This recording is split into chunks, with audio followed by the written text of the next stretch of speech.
Assalamualaikum warahmatullahi wabarakatuh. Perkenalkan, nama saya Neng Mila Agustina dari Prodi Pendidikan Bahasa Sastra Indonesia dan Daerah Universitas Bale Bandung. Pada kesempatan kali ini, saya akan membahas jenis makna dalam semantik.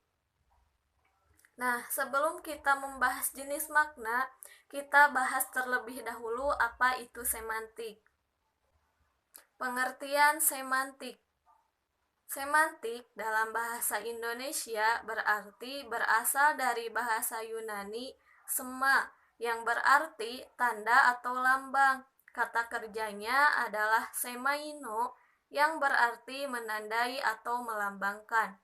Jadi, semantik adalah cabang linguistik yang mempelajari makna atau arti yang terkandung dalam bahasa, kode, atau jenis dari representasi.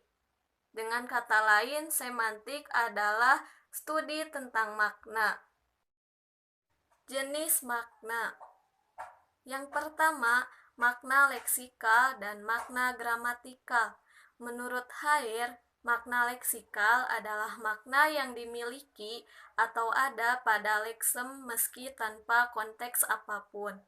Misalnya, leksem kuda memiliki makna leksikal sejenis binatang berkaki empat yang biasa dikendarai. Lalu ada leksem pensil, bermakna leksikal sejenis alat tulis yang terbuat dari kayu dan arang. Nah, kamus-kamus dasar biasanya hanya membuat makna leksikal yang dimiliki oleh kata yang dijelaskannya.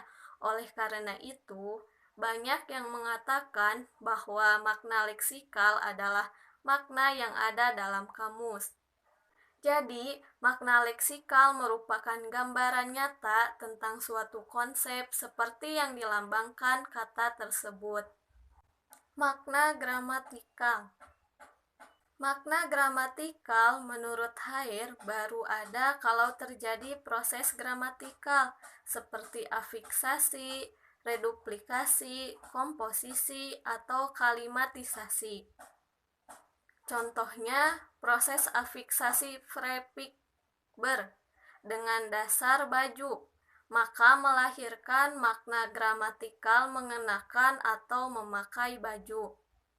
Selanjutnya, Frepik-Ber dengan dasar kuda, maka melahirkan makna gramatikal mengendarai kuda. Contoh selanjutnya dalam proses komposisi, kalimat adik menendang bola, maka melahirkan makna gramatikal pada leksem adik bermakna pelaku, menendang bermakna aktif, dan leksem bola bermakna sasaran. Jadi, makna gramatikal adalah makna yang timbul akibat peristiwa tata bahasa, yaitu proses melekatnya bentuk kata atau morfem yang satu dengan bentuk yang lain.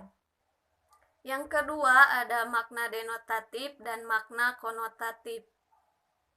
Menurut Bapak Abdul Haier dalam bukunya yang berjudul Pengantar Semantik Bahasa Indonesia, ia mengemukakan bahwa makna denotatif pada dasarnya sama dengan makna referensial, sebab makna denotatif ini lazim diberi penjelasan mengenai makna yang sesuai dengan hasil observasi menurut penglihatan, penciuman, pendengaran, perasaan, dan sebagainya. Contohnya, kata istri dan bini yang memiliki makna denotasi yang sama, yaitu wanita yang mempunyai suami. Yang kedua adalah kata bau yang bermakna denotatif apa yang ditangkap oleh indera penciuman seperti harum atau busuk. Makna konotatif. Menurut Abdul Haier, makna konotatif adalah makna yang ditambahkan pada makna denotatif yang berhubungan dengan nilai rasa dari orang atau kelompok orang yang menggunakan kata tersebut. Meskipun kata tertentu memiliki makna denotasi yang sama, tetapi pastilah di antara kata-kata tersebut memiliki nilai rasa yang berbeda. seperti pada kata kurus, ramping, dan krempeng. Ketiga kata tersebut memiliki makna yang sama, tetapi ketiganya memiliki konotasi yang tidak sama. Pada kata kurus memiliki konotasi yang netral, artinya memiliki nilai rasa yang mengenakan jika didengar. Sedangkan kata ramping berkonotasi yang lebih positif, artinya memiliki nilai rasa yang mengenakan dan orang akan senang jika dikatakan ramping. Sedangkan kata kerempeng memiliki konotasi yang negatif, artinya memiliki nilai rasa yang tidak mengenakan. Orang akan cenderung tidak suka apabila ia dikatakan memiliki tubuh kerempeng. Positif dan negatifnya nilai rasa sebuah kata seringkali terjadi akibat beberapa faktor, diantaranya 1. Perlambangan. Misalnya pada kata Garuda yang memiliki konotasi yang cenderung positif karena merujuk pada lambang negara Indonesia. Yang kedua, pandangan hidup, seperti pada kata babi yang digunakan pada daerah atau penduduknya yang beragama Islam. Kata babi di daerah tersebut memiliki konotasi yang cenderung negatif, dikarenakan binatang tersebut menurut hukum Islam adalah hewan yang haram dan najis. Dan sebaliknya, di daerah-daerah yang penduduknya mayoritas bukan Islam, kata babi tidak berkonotasi negatif. Yang ketiga, disebabkan karena perubahan dari waktu ke waktu.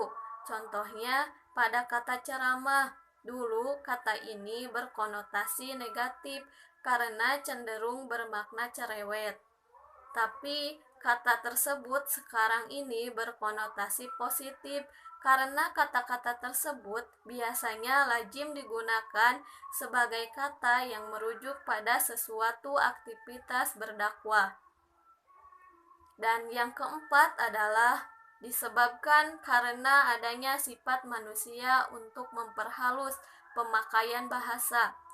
Contohnya, yaitu pada kata buta yang merujuk pada makna tidak bisa melihat, kemudian diperhalus dengan munculnya kata tunanetra untuk menggantikan kata buta. Selanjutnya ada makna literal dan non-literal. Makna literal.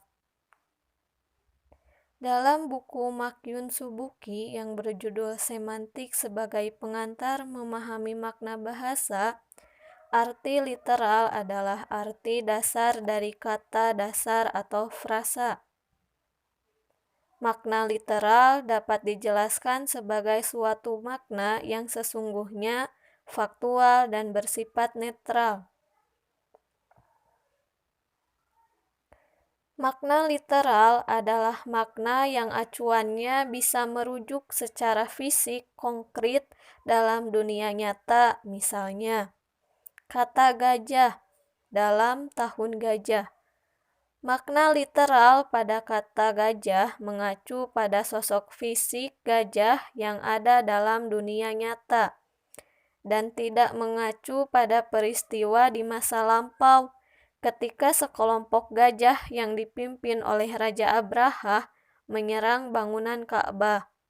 Makna non-literal atau bahasa figuratif merupakan penyimpangan makna literal, suatu penyimpangan rangkaian kata supaya memperoleh beberapa arti khusus, dimanfaatkan untuk tujuan tertentu yang menghasilkan arti yang melampaui arti literalnya. Sebagian gaya bahasa yang dimanfaatkan dalam bahasa figuratif ini, misalnya simile, metafora, sinekdok, litotes, dan personifikasi. Contoh dari non-literal adalah ombak berkejar-kejaran, suara emas, banting tulang, panjang tangan, dan lain sebagainya. Sekian pembahasan yang dapat saya sampaikan. Mohon maaf apabila banyak kesalahan. Wabillahi taufiq wal hidayah. Wassalamualaikum warahmatullahi wabarakatuh.